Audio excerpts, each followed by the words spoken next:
Sot kishim mbledhje të kryesisë së Aleancës për Shqiptarët, zbashku me kryetarët e degëve dhe mbas një debati të gjatë e gjerë,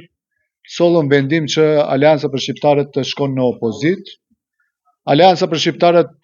krenarisht tregon se vitin e kaluar zbashku me partitë e Vlenit arritëm që ta sjellim ndryshimin apo rotacionin politik të shqiptarët, po ky ndryshim fatkeqësisht konstatimi ynë është se nuk është ai ndryshim që e premtuam, po vetëm një zaventësim. Ne u munduam këto një muaj e gjysmë gati se që të gjejmë një gjuhë të përbashkët që përposa asaj që dalim me listat veçanta për këshilltar, gjejmë gjuhë të përbashkët që të përkrahemi për kandidat për kryetar komunash me kandidatët që do t'i nxjerr Vleni, por konstatuam se nuk gjejmë aty gjuhë të përbashkët, praktikisht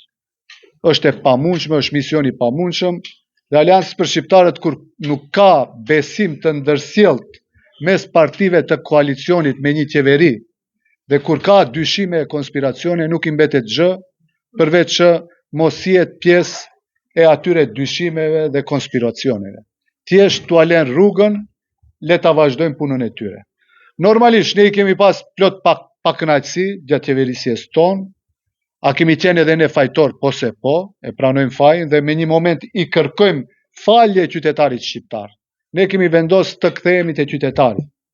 të përgatitemi për zgjedhjet lokale dhe në nëntor ta sjellim fitoren e madhe për Aleancën për Shqiptarët. Çfarë ishin pakënaqësitë tona?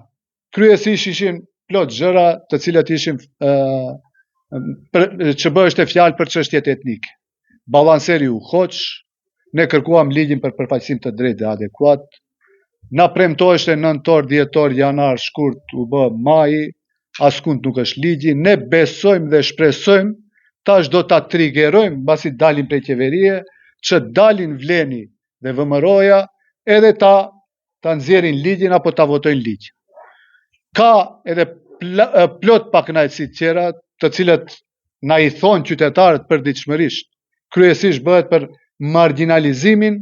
e shqiptarëve në administrat dhe punësimin masovik të maqedonasve dhe pjesëmarrja e vogël e shqiptarëve që punësojnë në institucione shtetërore. Po pavarësisht kësaj, Aleanca për Shqiptarët sot vendos t'i kthehet qytetarit, e kemi thënë se nuk kemi lind në qeveri, kur çdo kush vrapon që t'jetë me çdo kush pjesë e qeverisë, ne duke qenë qeveri, themi faleminderit, nuk ja dolëm atë që e planifikuam dhe sot i kthehemi qytetarit dhe sbashku me qytetarin me hallet e tyre, t'i kthehemi, të mundohemi ta kthejmë dinjitetin e çdo qytetari në Maqedoni, po veçanërisht të shqiptarëve. Kështu që nuk më mbetet tjetër gjë, veç dua të them se është vendim unanim, Aleanca për Shqiptarët është unike, vazhdojmë me krijimin e shtabeve dhe me